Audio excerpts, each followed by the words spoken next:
Hello there, and welcome to my channel.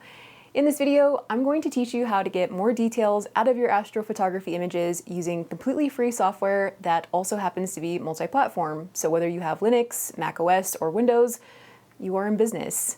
Now this video is geared more towards beginner to intermediate folks, so if you're more advanced, this video still might be helpful. There are some cool tips and tricks that you may not have used before. Otherwise, I do have some more advanced PixInsight videos located on my channel. So as always, grab a snack and let's jump into it.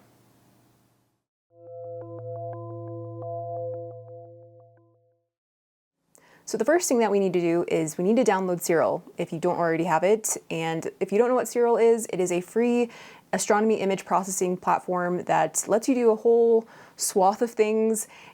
So the current version that I'm going to be running is 1.2.6, but there is a new version coming out, version 1.4, which will have some of the plugins that we're going to be using a little bit later. So I'm on the Siril.org website. You can also donate up here. I'm running on Mac, so Mac OS. If you have an older Mac, you want to do Intel Mac OS. If you have a newer Mac, an M1, M2, M3, use Apple Silicon Mac OS. And then, of course, whatever other type of OS that you have, make sure you download that. So once it's installed, you want to open it up. So this is Siril. I'll go over the interface as we go. If you already have a master light file, so you've already stacked your images and you've created a master light file or multiple master light files, then just make sure that they are 32-bit if you can. Siril is really cool in that it does support FITS files. So FITS files are going to be used in dedicated astronomy cameras. Yeah, if you have TIFFs, that's fine too. Just make sure everything is in a linear state. So since I don't have my first image yet, I'm just going to quickly stack my images of the Witch's Broom Nebula that I took last October with the ASCAR V. And it's pretty easy to do. You come up here to scripts, and there's going to be a bunch of different scripts that come installed. And if you wanted to do this by hand, you can use these different tabs here to manually pre-process things. So I'm going to come over here to scripts. And I am going to be using this one-shot color pre-processing script. If you have one-shot color data with a HA and O3 filter, you can do one-shot color extract HA and O3. If you have monochrome images, you can just use the mono pre-processing. And in terms of folder organization, you do need to have your images sorted in a certain way. So for example, for this one-shot color pre-processing script, I put all of my biases into a biases folder, and then I did the same thing for my darks, flats, and lights. Yeah, that's really important for the script to be able to work. You do need to make sure that you have your home directory set, so that's going to be where your images are going to be saved. So if you come over here to this little house dude, just click on that, and I've already set mine up. This is where those files are, so lights, flats, darks, and biases under the data folder here, and then the master light and the other files will also be stored here. So I can just press open.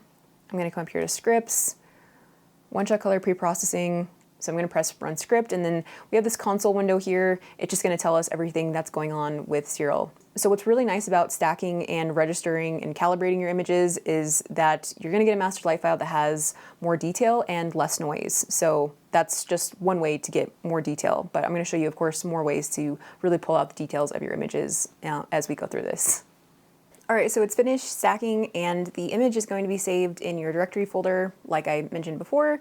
So to open that up, I can go up here to open. And so you're going to see this results image here. It's a .fit file. And then we also have a new folder called process, and we also have masters. And so if you didn't stack in Siril, you can go ahead and bring in your image from DSS or from PixInsight or from Photoshop. And you do that the same way, just, open and then open up your image. So I'm going to press open, and it doesn't look like there's anything there because it's in a linear state. And so what we need to do is we need to apply an auto stretch since we have not stretched the image yet. So come down here to linear in this little drop down menu, and we're going to select auto stretch. And so here we have it. Again, this is the Witch's Broom Nebula NGC 6960. And we are seeing the RGB image. You can look at it in the red, green, and blue channels. So the first thing that we need to do is we need to crop the edges. So any sort of stacking artifacts that we see on the edges, like down here or over here, if we don't do that ahead of time, then some of these next steps are going to not work as well. To crop our image, we just do left click on the mouse and then drag the box. You can always adjust the box later. And if you want to see the edges a little bit better, you can come over here to auto stretch, histogram, and we're going to see a pretty intense version of it. You can also move it like this, or you can move it all around by just left click and moving the mouse. So once you have a crop that you like, just do right click on the mouse and you're going to see this little window appear. And then we're going to say crop, or we're going to select crop. And if you want to rotate your image, or if you want to flip it, just come over here on the bottom, and voila. And of course, if you wanted to switch it horizontally or vertically, you can do that as well. I'm going to come back down here to histogram, auto stretch, and I currently have the color channels unlinked. The reason I'm cropping in here as opposed to the next software that we're going to be using is because if you have multiple images, either if you did, one-shot color, HA, and O3 extract, then what you want to make sure of is that you have the same crop for each image. So going to want to open up the image that has the most stacking artifacts on the edges. You're going to apply the crop to that. But once you apply that, you're going to see these numbers over here on the console window, and that's going to give you the dimensions that you need to basically write into this command line to be able to crop those images with the same crop. But you would want to make sure that you don't flip the image until after you've cropped. Make sure that you crop the image, come up here to save it, this little arrow, and you could do _cropped.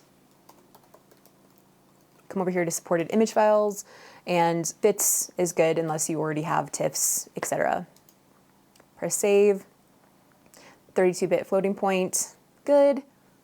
Save anyway. This next step that we're doing is going to enhance our detail a little bit more in our images by removing this gradient. So we first need to download Gracspert. In the future, in version 1.4 of Siril, Gracspert is actually going to be built in from my understanding, which is really cool. But for now, at least at time of filming, Gracspert is not installed. So just come over here to gracspert.com in your internet browser of your choice, and there are multiple different selections that you can use. It's cross-platform and it's free, which is great.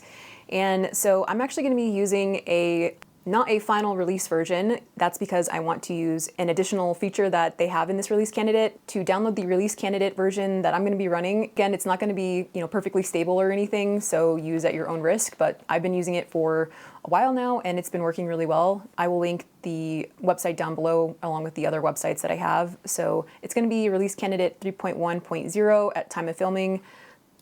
Click on that, and I'm going to install it to my Mac, but I already have it installed, so make sure that you install whichever one that you have, and then once it's downloaded, just go through the install instructions. It's pretty straightforward. So once it's installed, you can go ahead and open it up. You're just going to get this little pop-up window that says, please note that this is a beta release of Gracspert. You'll be notified when a newer official version comes out. Just press OK. And if you are having issues getting it installed, it's likely because Gracspert doesn't have a certificate, so your computer may stop it from actually being installed. So you just have to go into privacy and settings and allow it on a Mac. And then for a Windows, you just have to say run anyway. Okay, so this is the interface, and I'm going to load in the image over here on the right-hand side under load image, item number 1. So I want my cropped image open, and it's pretty zoomed in. If you want to zoom out, if you have a wheel on your mouse, just press it forward or move it back to zoom out. And you can move the image by left clicking on the mouse and just dragging it around.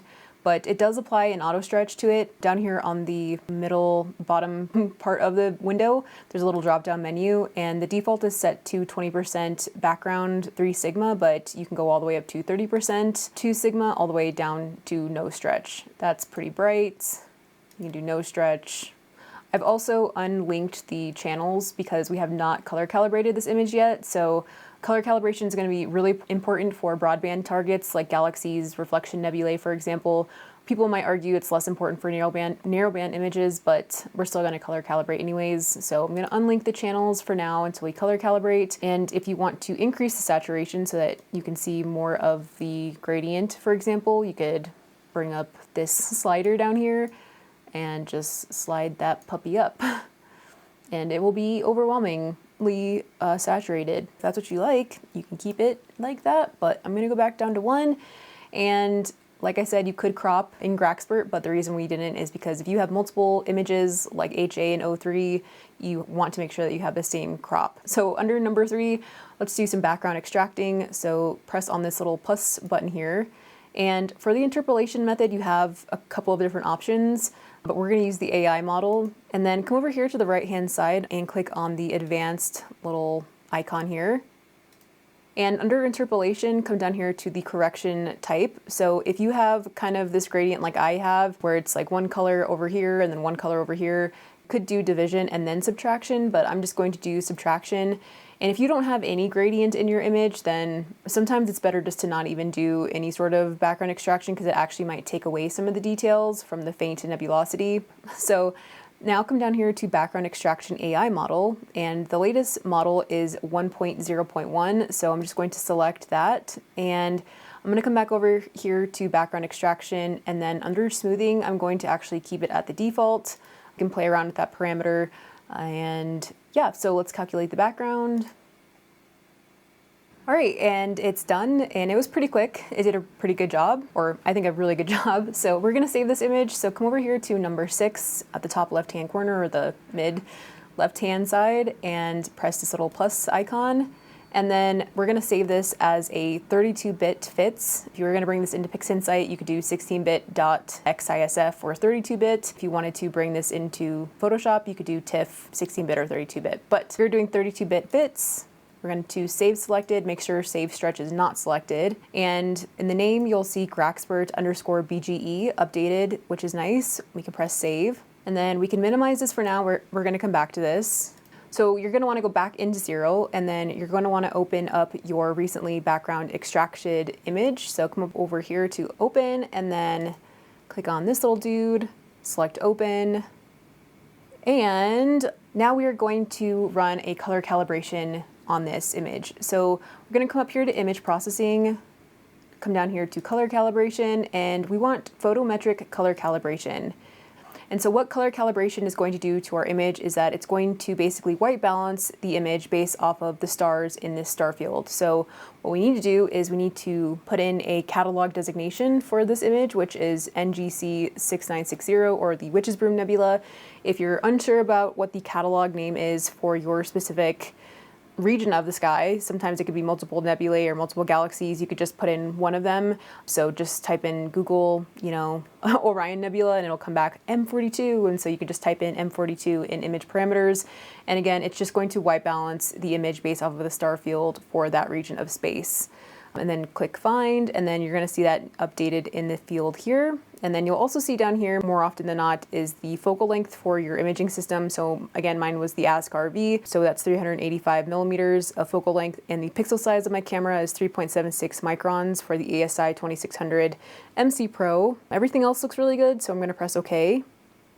And if you ever need to see the console window, you can just click on this little arrow over here and I'll open up the window. All right, now we are going to go back up here and we're going to save this image. So up here at the right, click on this little downward arrow.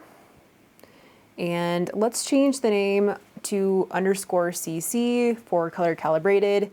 And we're going to select save. Save again. Save anyway. But before we move on to Graxpert, what we're going to do is we're going to actually get the full width at half maximum for the stars in our images, or for the star in our image if you just have one. And so that basically just means how big your stars are on average in your image. So I'm going to come over here to image processing, come down here to star processing, and what we want to do is we want to select this little gear dude and come over here to these 3 stars, select, and you're going to see a bunch of overwhelming circles over the stars of your image, which is cool, and it's calculated how big those stars are. So I'm going to press close. And over on the console window, what you should see after closing is a number here, the full width at half maximum. So my full width at half maximum is 4.0 or 4.1, and yours may be different. It probably is going to be different, and it's very much dependent on your setup. So what camera and telescope you're using, or camera and lens. And it's also going to be dependent on how stable your skies are or how in focus your stars were. So I'm going to remember this number, or I'm going to write it down. So it's 4.1, we'll just round it up. Come over here to Graxpert. And we want to load in our color calibrated image. So it's this one here, press open. And since I did color calibrate the image, I want to make sure that the channels are linked again. And I'm going to come over here to Deconvolution, this little plus button for deconvolution. There are two different deconvolution methods that you can use in GrAxpert currently. When it's integrated into Siril 1.4, there might just be one where it runs both of these already. So if you are running Siril 1.4 with GrAxpert already installed, you're only gonna have to do this once, maybe, I'm not totally sure. And so basically what deconvolution is going to be doing is it's going to be mathematically reconstructing what the data should look like, because this light that we're seeing basically is coming from a point source of light, if you will. And as it travels through space, it is a point source, but then as it enters our atmosphere and as it goes through our optics, like our lenses and telescopes, as well as our sensor, it spreads out so it convolves. And so that makes our image look a little bit blurrier than it should. And so what deconvolution does is it basically attempts to reconstruct what the image should look like based off of what's called a point spread function from the stars in the image. If you're familiar with what Blur Exterminator is for PixInsight, it's basically doing the same thing. It's mathematically reconstructing what that data should look like, and what that results in is a more detailed image. And this whole video is about getting more details out of your image. So it's not necessarily sharpening your image, it's basically just making the image look less blurry, and as a result, you have more details. So for this release candidate, I'm going to be using the object only first, and just use the default for deconvolution strength. If it comes back way too much, then you can change that. And then for the image FWHM in pixels, or again, full width at half maximum, I'm going to be using the value from the console window, which is 4.1.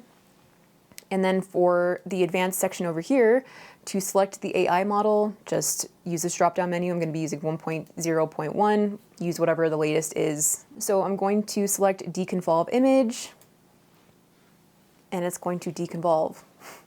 So we have the deconvolved image right here. So this is the after, and then we can look at the original, and this is the before. So before, it is a little bit blurry.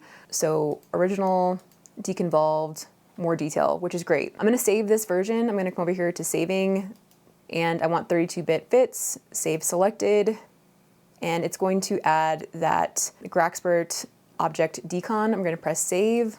Because I am using the release candidate version of GrAxpert, I'm going to be doing this again, but I'm going to be doing this on the stars. So I'm going to open up this image, come up here to loading, load image, and I want the object decon again. Okay, so this is the image that we just ran object deconvolution on. So I'm going to come back down here to deconvolution. Object only, I'm going to select stars only, and I'm using the same full width at half maximum in pixels. I'm going to use this default deconvolution strength of 0.5, and I'm just going to give it a go. So press deconvolve image. So this is the stars only deconvolved image in addition to the object only deconvolved image. So the stars obviously look a lot smaller. So this is the original, and this is the deconvolved image.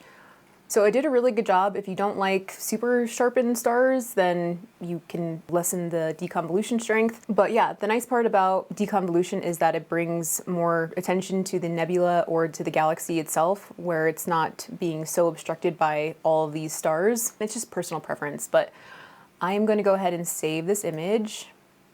32-bit fits.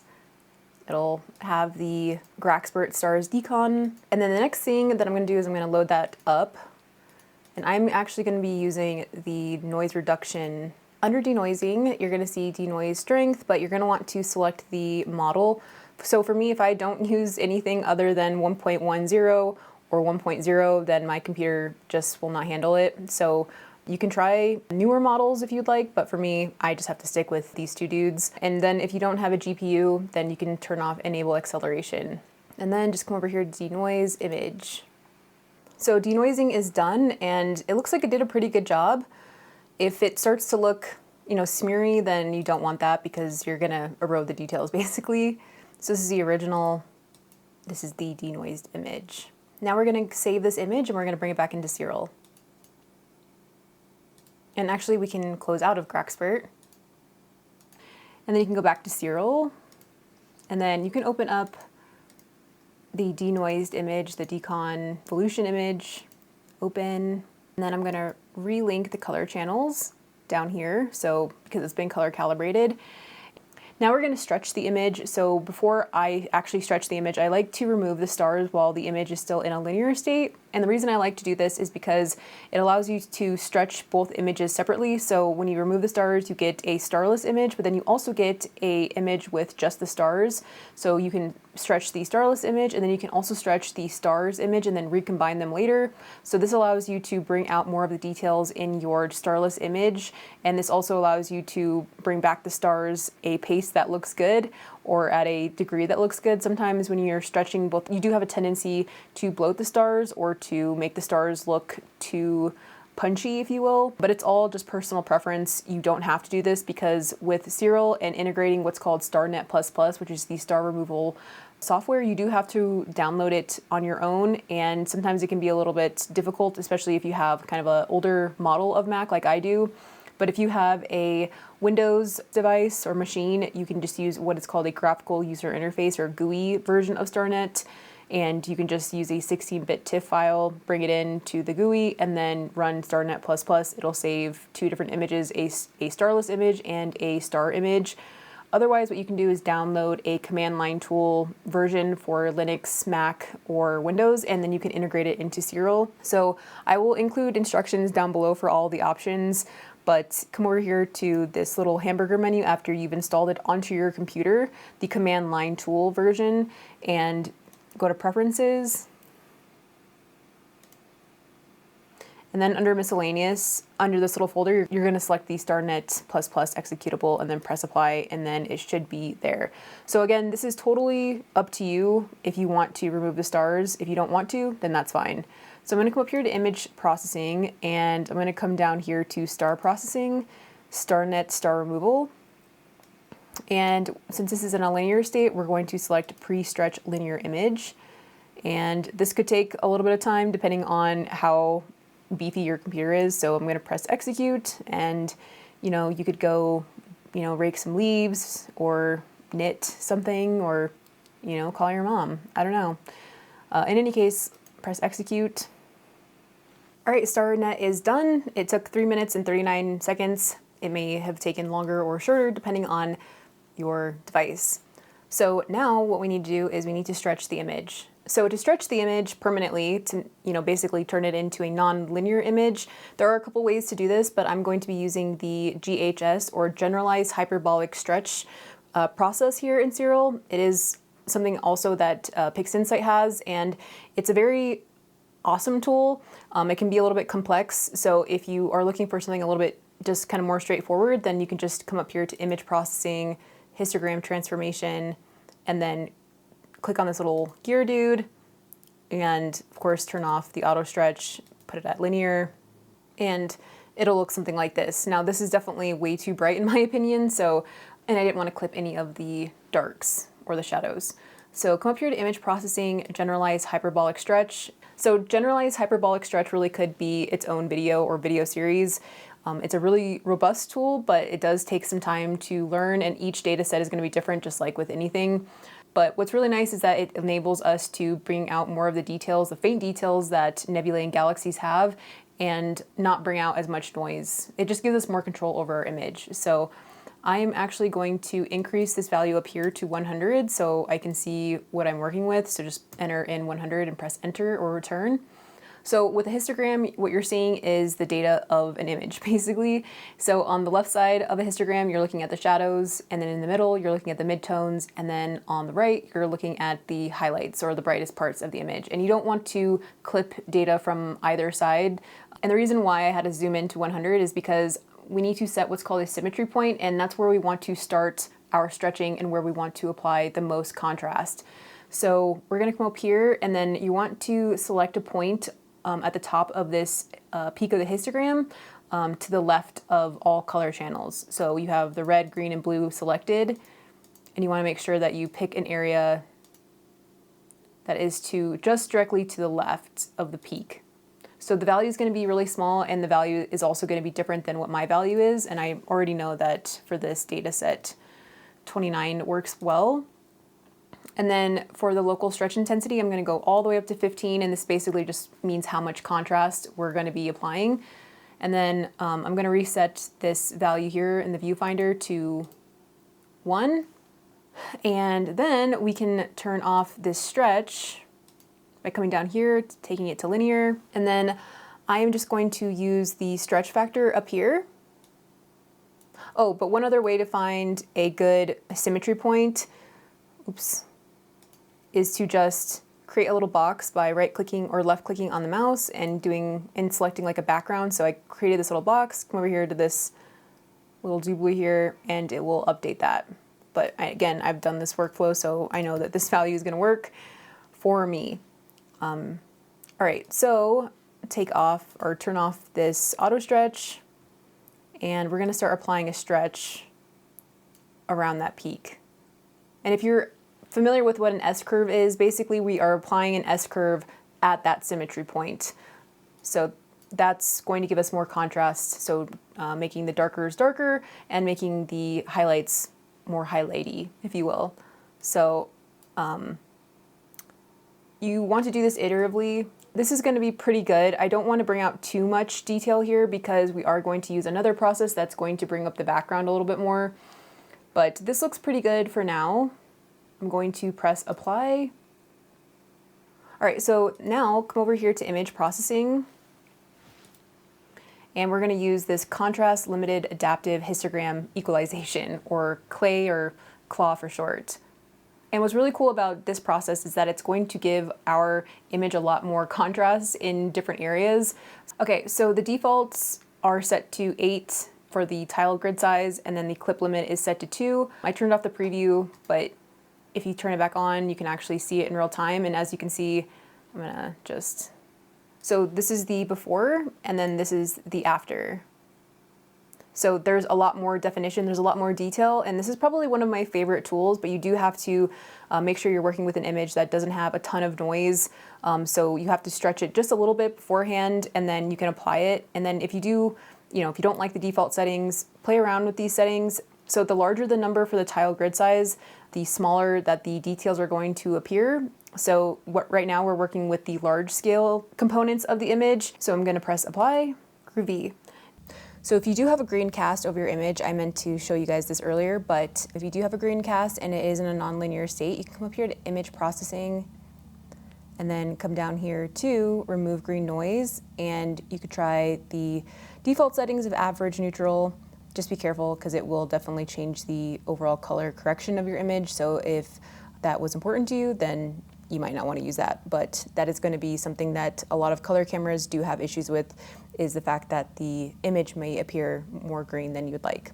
So the next thing that we're going to do is we're going to apply some color saturation. Now you could do this before you applied the CLAHE process, or you could do it after, just depending on how much noise or color noise you have in your image. Try both ways and see what works best for you. So I'm going to come up here to image processing, and there are 2 different ways to add color saturation in your image. So if you wanted to wait until you went into something like Photoshop, you could do that, but in Siril there are 2 different ways. So come up here to image process, come down here to color saturation, and there's a preview view here, so if I turn it off you can't see anything. So you do have some different choices in terms of hue. Global is going to apply saturation to the entire image, so all of the color hues, but you can be more specific with these here.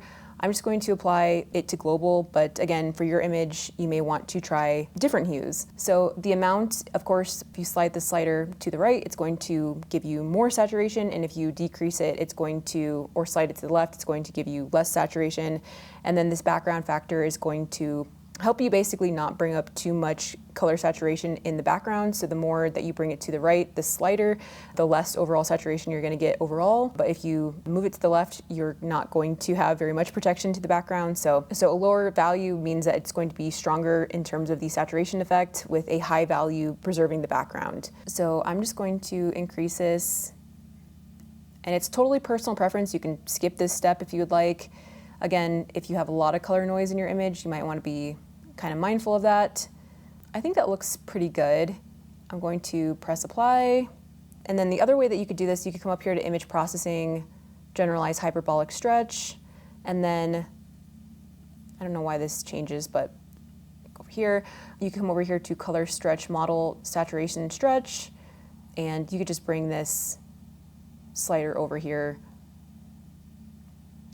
And also at this point, you could try using some shadow protection, or you could use the highlight protection point, just depending on the values of your image in terms of the color. You don't want to clip any of the data as you add more saturation, so using these different protection points for the shadow and highlights is really helpful. So play around with those variables and see what looks best for your image.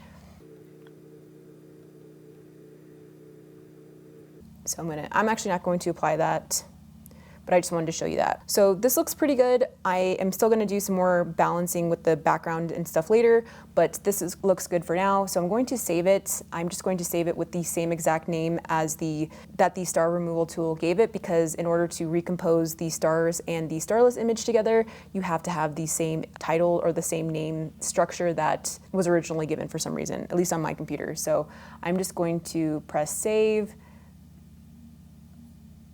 and I'm just going to press save again, and I'm going to replace this, yes, press save.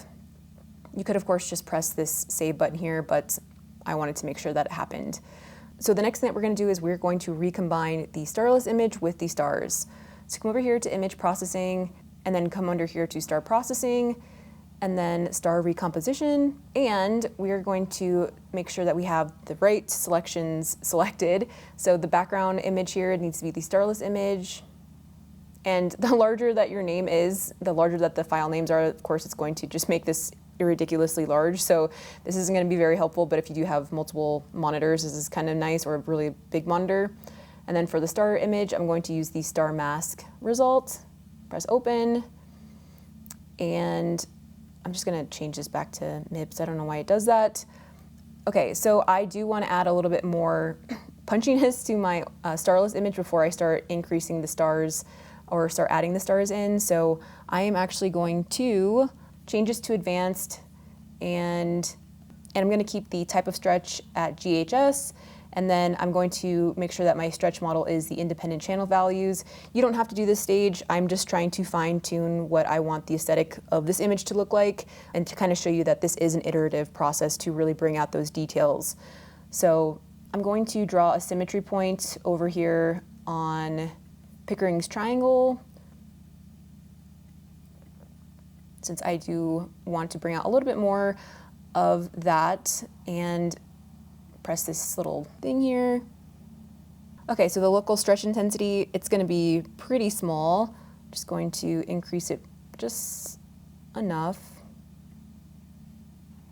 Okay, and then the stretch factor, I'm going to just move this over here for now so we can actually see what we're doing. So for stretch factor, I'm just going to see what works for this stage of things. I'm going to bring down the black point after this, so don't worry if it looks ridiculous.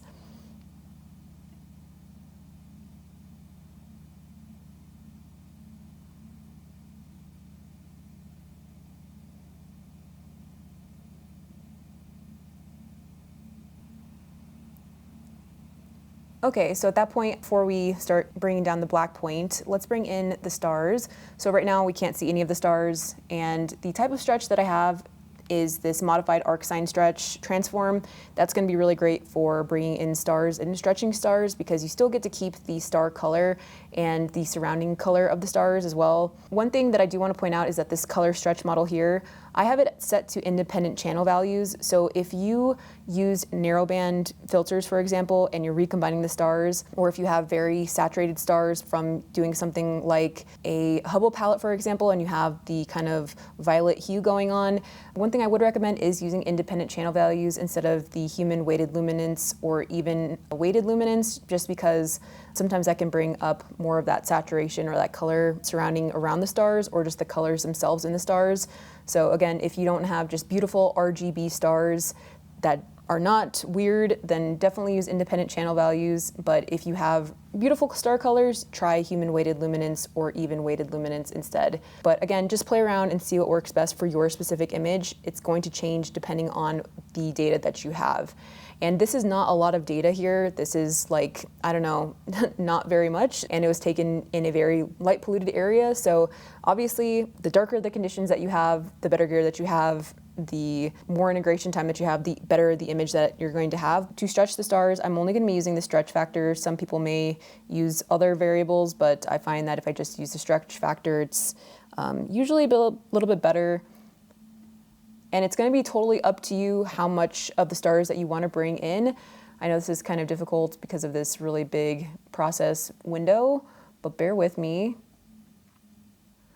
And one of the benefits of actually stretching these images separately is that we can control the stars. And so that means we can actually control how much of the details of the nebula or the galaxy that we want by not, bringing in a bunch of stars that are really, really big and bulky sometimes that kind of hide the nebula and the galaxy. This is just one of the other ways that you can bring in more details into your image.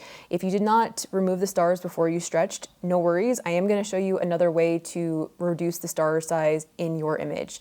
And however big you want your stars, it's totally up to you. Just do whatever you think looks best. It is totally personal preference. I'm just trying to show you how to use these tools and why I'm doing certain things.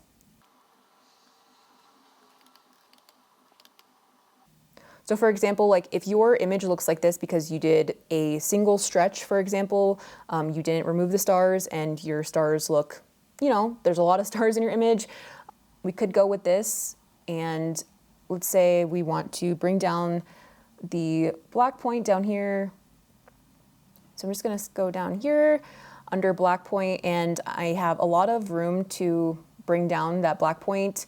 I don't want it to be pitch black, and I don't want to clip any of the shadows at all. So you do need to be careful that you're not clipping any of the shadows because that means you're clipping data. So I'm just going to move this slider, and this is totally personal preference. I just prefer to use the black point adjustment at this phase for this data set, but you can always use this in GHS itself. So I'm going to press apply, and I can mess with the balance later and press apply here. I did want to show you how to make the stars smaller if, for instance, you did not remove the stars, for example. So I do use a script under here called the star reduction script from Deep Space Astro. He is a wonderful YouTuber and astrophotographer who does an amazing job with teaching Siril and a bunch of other things. So to download it, I am just here at siril.org under the scripts. And if you want to watch the video, you can do it right here. It's great. And so to download the script itself and to add it into Siril, just come over here and click on this link button here, and it's going to automatically download it. And then once it's downloaded, I'm going to move it to the Siril scripts folder. Just go to where the application is. I'm just going to left click on the mouse, and I'm going to come over here to show package contents. And under contents, I'm going to expand it, and under resources, and then under share, and then under Siril, scripts. I already have it here, but you just want to drag it into here. And then go back over to Siril, come over here, and it should be under scripts. And if it's not, then come over here to this hamburger menu, come over here to preferences, and then come over here to scripts and just refresh it here, press apply, and then check it again. And if it's not there, just quit out of Siril and then open it back up. All right, so to reduce the stars, you are going to need to have StarNet installed into your computer already. So come over here to scripts, and I'm going to select that, and it's going to run the script. And this will take a little bit of time. So again, go get a snack or something, run script. So it's done, and I think it did a really nice job. Of course, if you wanted to bring out the stars a little bit more, you could have done that beforehand and then moderate from then. You can also modify the script if you would like to change the star size as well. The star image here is saved to your folder or to your home directory. So yeah, I hope you guys found this video helpful, and until the next video, I hope you all have clear skies. Thanks, guys.